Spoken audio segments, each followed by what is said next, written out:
એવું જ હોય. પતિ હોય ને પતિ એ પતંગ જેવો જ હોય. તમે સેટ ઢીલ આપો એટલે આગલી અગાસીમાં જ જતો રહે. ચૂપ રહો હવે. આગળની અગાસીમાં કોઈ આઈ હતી સુવર્ણા કરીને, એની સાથે ખબર નહીં શું કરતા હતા. શું કરતો નહીં, મને કઈ આવડે પતંગ ચગાવતા. હું કઈ વાતચીત કરતો હતો. તો તમારી વાતચીત એટલી બધી વધી ગઈ કે સાંજે પાછા તમે એને ઘરે મૂકવા જવાના હતા. તો કાલી આવે ને આમ જ પૂછ્યું. હવે મેં કહું કે ચાલો તમને હું ડ્રોપ કરી દઉં એમ. પણ પેલીએ મસ્ત જવાબ આપ્યો ને તમને કે હું અજાણ્યા વ્યક્તિ સાથે બેસતી નથી. હાલ હવે કાકા આવો જવાબ આપી દીધો તમને. હા, મને કે હું અજાણ્યા વ્યક્તિ સાથે બેસતી નથી આવું બોલીને પાછી એ રિક્ષામાં બેહી ગઈ. જાણે રિક્ષા વાળો એના ફોઈનો છોકરો હોય. હા પહેલું પણ હવે છે ને 4 દિવસથી ઉજાગરા છે ને, અને આખી રાત જાગું છું. એટલે છે ને 1-2 દિવસમાં મુકાઈ દઈશ. કેમ આખી રાત જાગો છો? અત્યારે કાકા બીમાર છે ને.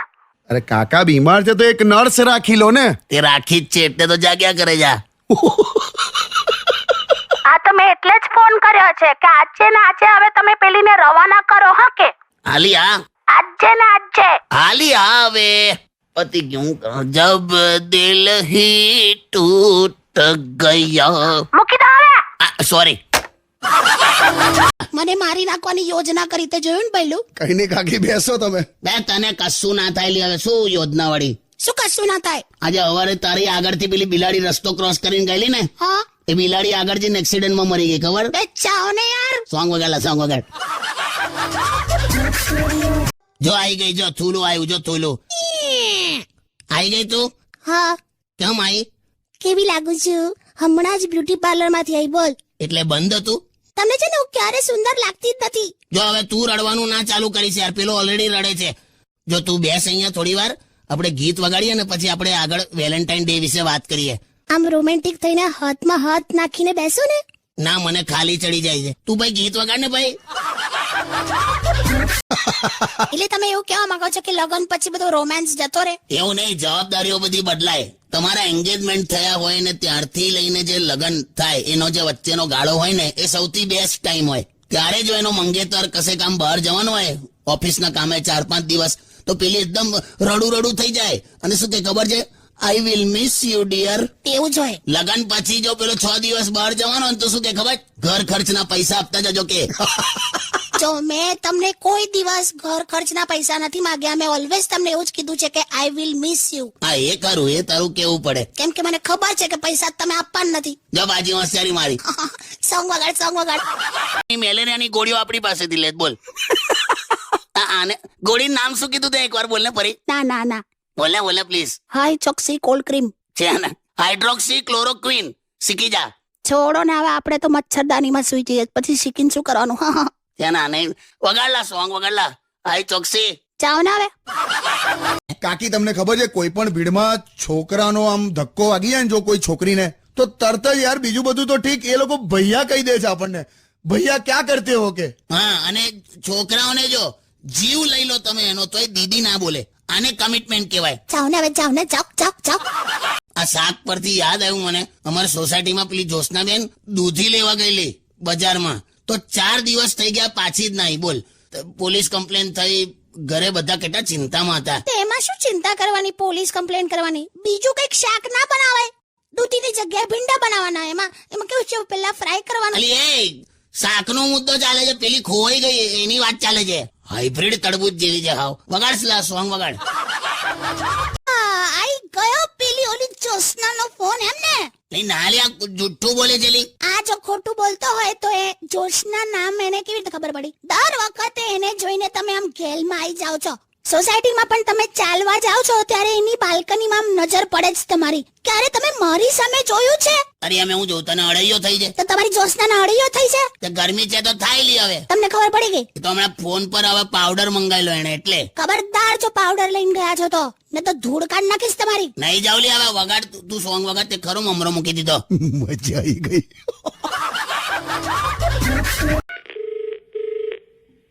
એને અકડાવતો નહીં હા કે, ને તો મારે ભોગવવું પડશે પછી. અરે પણ હું શું કામ અકડાવું? હાલો. હેલો કાકી, કેમ છો? શું છે? અલા આ તો એકદમ કીધું ને બહુ અકડાયેલી છે. હેલો, હા શું છે પણ? શું કરે છે? જમવા બેઠી છું. શું બનાવ્યું? ભાખરી શાક. કમલી, તે તો હવારે એવું કીધું હતું ને કે જમવામાં 2 ઓપ્શન હશે, તો એક જ શાક બનાવ્યું? 2 ઓપ્શન જ છે. ખાવું હોય ખાઓ, ના ખાવું હોય ના ખાઓ. આ ઓપ્શન છે. જોયું તે? હા યાર એકદમ આજા. શું બીજું શું કરે છે? કશું નહીં યાર, શું એકનું એક રોજ પૂછો છો? શું ખાધું ને શું બનાવે છે ને શું કરે છે? બીજા કોઈ સવાલ નથી તમારી પાસે? ઓહો હારું, મને એ કે આ મ્યુચ્યુઅલ ફંડમાં એસઆઈપી કરવું જોઈએ કે પછી લમસમમાં જવું જોઈએ? કેમ કે મિડ કેપ અને સ્મોલ કેપમાં હમણાં જો ઇન્વેસ્ટમેન્ટ કરીએ ને તો 15 વર્ષે રિટર્ન દેખાશે. અમુક જે નોન ટેક્સેબલ આરઓઆઈ હોય ને. હલો હલો હલો, હા, સાંજે દાળ ભાત શાક રોટલી બનાવીશ અને ચા મૂકીશ, તમે એને પી લેજો. ત્યાં ને સિલેબસ ની બહારનું આવ્યું તો કેવું થયું? ટૂંકમાં તમને માર પડ્યો તો જવાનીમાં, એમ ને? માર પડ્યો નતો એટલે એક જ વાર મારેલો લી. હવે બાકી તું ખબર નહીં, મેં આમ બજારમાં આંટો મારવા નીકળું ને તો બજાર બંધ થઈ જાય. પણ એ તો હવે રવિવારે આંટા મારો તેવું જ હોય. એટલે તું સેજ તો વેલ્યુ રાખ. તમે મારી વેલ્યુ રાખો તો પછી હું તમારી રાખ. ના ખાવા બાવાનું છોડ તારું. તું ખરેખર કહું છે શરીર જો બકા, હમણાં રસોડામાં ઊભી હતી, પાછળ ફ્રીજ નતું દેખાતું, ખબર? પણ શું કરું? મને એ કહો કે પાતળા થવા શું ખાવું જોઈએ? જોયું, આમાં પણ વિચાર તો તને ખાવાનો જ આવ્યો. બે યાર બંધ કર તું આ. સારું ભાઈ, સોંગ વગાડ. વઘાર નહીં, જો આમાં પણ તે વઘાર બોલી, વગાડ બોલ. હા ભાઈ, સોંગ વગાડ. કરેક્ટ. જો આમાં કેવું છે, જ્યારે પણ પત્ની પર ગુસ્સો આવે ને તો થોડીક વાર શાંત રહીને એવું વિચારવાનું કે આના પહેલા જ્યારે તમને ગુસ્સો આવ્યો તો કે તમે કરેલો, ત્યારે તમે એનું કશું પણ બગાડી શક્યા હતા નહીં ને, તો શું કામ ગુસ્સે થવાનું લા? Stay tuned with કિશોર કાકા only on Radio City 91.1. તમે આ વેકેશનમાં કશે ફરવા ના ગયા? જો છે ને તે ધીમે રહીને પેટ્રોલ પંપ પર માછી સળગાઈ. અલા પૂછ્યું યાર ખાલી. ના ના, બરાબર જ પૂછ્યું છે ભઈલું. ચાલુ આ કસે લઈ જાય તો ને આખું ગામ બધા ફર કરે છે, ખાલી હું જ કરે છું. લા યાર, હવે હું ભાઈ આ જેટલા સાંભળો તમે લોકો, આ જેટલા પણ જાઓ છો ને બહાર આ વેકેશનમાં, એ બધાને મારી એવી રિક્વેસ્ટ છે કે તમે ફરવા જાઓ એની ના નહીં, પણ ફોટા પાડીને ફેસબુક પર અપલોડ કરવાનું બંધ કરો યાર. અહીંયા બીજાના ઘરમાં બબાલ થાય છે યાર. પણ હવે વેકેશન જેવું તમે કઈ રાખ્યું જ નથી, ખબર છે? કોઈના ઘરે રોકાવા આવતા નથી. એવું ના રોકાવાય યાર. શું ના રોકાવાય? અમે તો 20 દિવસ રોકાતા હતા. જો એક વસ્તુ યાદ રાખ, તમે કોકના ઘરે રોકાવા ગયા હોવ હા, અને થોડા દિવસ પછી જયારે ટીંડોળા, ગિલોડા, કારેલા, દૂધી આવા બધા શાક પીરસવા માંડે ને, એટલે સમજી જવાનું કે આપણે બહુ વધારે રોકાઈ ગયા. સાચી વાત કે નહીં લા? સાચી વાત. પણ કશેક તો લઈ જાઓ યાર, મારું મન નથી. ગભરાઈશ નહીં. અને આપણી જે પેલી નર્સ છે ને, આહા, એ તો એટલું વ્યવસ્થિત ઇન્જેક્શન મૂકે છે ને કે આમ બિલકુલ દુખતું નહીં. હા વળી, બીજી સ્ત્રીઓ 100 ગોંચે તો એ તમને દુખતું નથી, અને હું 2 શબ્દ બોલું તો એ દુખે તમને. હવે અત્યારે એ મુદ્દો છે. પણ આ બધા કહે છે ને શરીર દુખે. અલા, પુરુષોમાં ગેસનો પ્રોબ્લેમ અને સ્ત્રીઓમાં કમરનો દુખાવો, આ તો રાષ્ટ્રીય બીમારી છે. તો શું યાર એમાં? ઈ સાંભળ ને, હું શું કહું ભઈલું? બોલો ને કાકી, બોલો ને. તમે બોલો ને હું ના સાંભળું એવું તો ના જ બને ને. જાને હવે સાઉથ તો બોલને પણ બોલ. હવે હોશિયારી હો, ખોટી હું હસ્યા કરે. બોલને જે કેવું હોય. હા, એટલે હું એમ કહેતી હતી કે ભઈલું તું છે ને આમ એકદમ આમ માથે આમ ટકલું કરાવી દે મસ્ત, અને આમ અડધું માથા પર અને અડધું બોચી પર એવી રીતે મસ્ત ટેટુ કરાય, અને કાનમાં બાલી પહેર, મસ્ત લાગીશ એકદમ હેન્ડસમ. લે આપ જવાબ. હવે આપ બધું કાકીનું માનવા તૈયાર છે ને તો કરા હવે. ના આ તો યાર એકદમ, એટલે કાકી આ તો થોડું જુદું ના લાગે? આમ થોડું નહીં, આમ જોવા જે ખાસું જુદું લાગે કાકી. ટૂંકમાં ના હારું લાગે કેને, પણ આ તો એક થોટ હતો. પણ તારો એક થોટ એને રૂપિયાની પીપરમીટ જેવો કરી નાખે ને. તું સમજ યાર, તને કરું છે તું તો.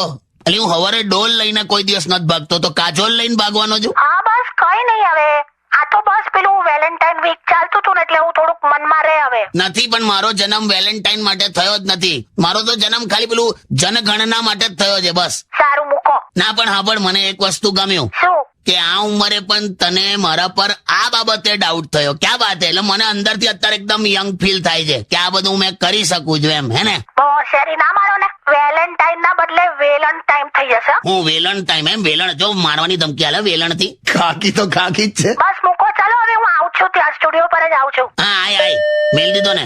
હવે કાકી પણ આવી ગયા છે સ્ટુડિયોમાં. કેમ છો કાકી? ક્યાં હતા યાર? કેમ મોડું થયું? હા બોલશે લા. આવે એક એક કરીને પૂછ તું. અરે હું છે ને આમની સાથે જ નીકળવાની હતી, પણ શું થયું ખબર છે? હું નીકળતી હતી ને તો પેલા ટીવી ના એડવર્ટાઇઝમેન્ટ વાળા કેમેરા લઈને સીધા ઘરમાં ઘૂસ્યા. હાથમાં ફિનાઇલ ની બોટલ હતી. ફિનાઇલ ચેલેન્જ. એ ખરું ઘરમાં ઘૂસીને બાથરૂમમાં ધોઈ નાખે જ નહીં આ લોકો? અરે એ લોકોએ છે ને અડધા કલાકમાં બાથરૂમ આમ ચકાચક કરી નાખ્યું, એટલે મારે પછી છે ને 2 બોટલ ખરીદવી પડી. અને કેમેરા સામે બહોત અચ્છા હે એવું મારે બોલવું પડ્યું. અરે કાયકા અચ્છા હે, એને કે ફિનાઇલ ચેલેન્જ લેવી હોય ને તો ઘરનું છોડ, બસ સ્ટોપ નું ને રેલવે સ્ટેશન ના બાથરૂમ ની ચેલેન્જ પકડ. ચાલ ફિર મેં બોલતા હું કેમેરા કે સામને. ચાલો ને એ છોડ ખરો, હું કેવી લાગુ છું? આ બધું મેં સિલેક્ટ કર્યું, મેં પહેર્યું, એટલે આમ મસ્ત તો લાગુ જ છું ને. આમ તારીફ તો કરો. શેની તારીફ? તું તો મોહબ્બતે પિક્ચર છે ને, મોહબ્બતે હા, મોહબ્બતે પિક્ચરમાં તને ઐશ્વર્યાનો રોલ મળવો જોઈતો હતો. વાવ, સાચે? હા, કેમ કે એ પિક્ચરમાં એ સ્ટાર્ટિંગમાં જ મરી જાય છે. ચૂપ રહો.